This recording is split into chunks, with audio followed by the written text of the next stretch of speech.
Et donc ça a été un changement dans mon travail pour travailler sur la massacre et le génocide.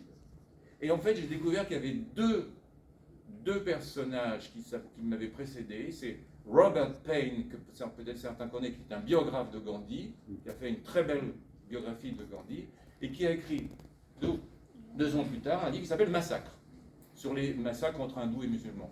Puis j'en ai trouvé un autre en Afrique du Sud, qui s'appelle Leo Cooper, qui a écrit un livre sur résistance passive en Afrique du Sud. C'est l'évocation de Gandhi, c'est le travail sur Gandhi.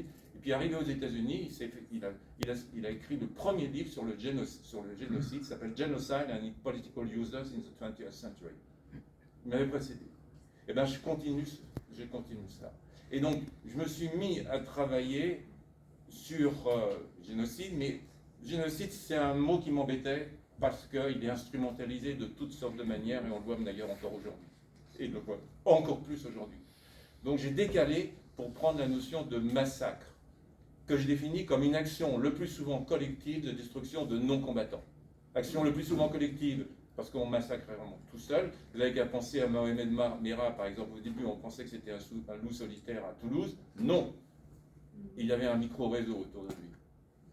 De destruction, parce qu'on ne tue pas seulement, on brûle, on viole, on détruit les récoltes, etc.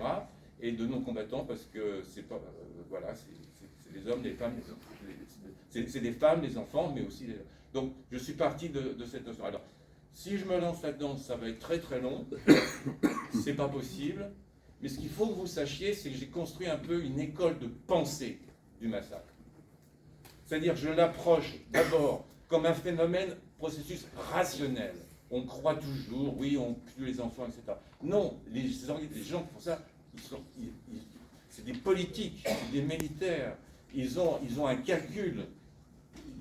Ça répond à un calcul, ça répond à une rationalité. Et on le voit aujourd'hui d'ailleurs. Mais il faut prendre aussi en compte une dimension qu'on va qualifier, mais je vais très vite, d'irrationnelle, entre guillemets, enfin de psychopathologique, c'est-à-dire que c'est accompagné d'éléments dans les discours de paranoïa, de l'autre perçu comme incarnation du diable, du mal, du terroriste, etc. Bon, il va y avoir cette dimension psychopathologique. Mais en même temps, ces gens, en général, ils sont terriblement normaux, ordinaires. Et on se dit, si on était dans les mêmes situations qu'eux, oh, qu'est-ce qu'on aurait fait?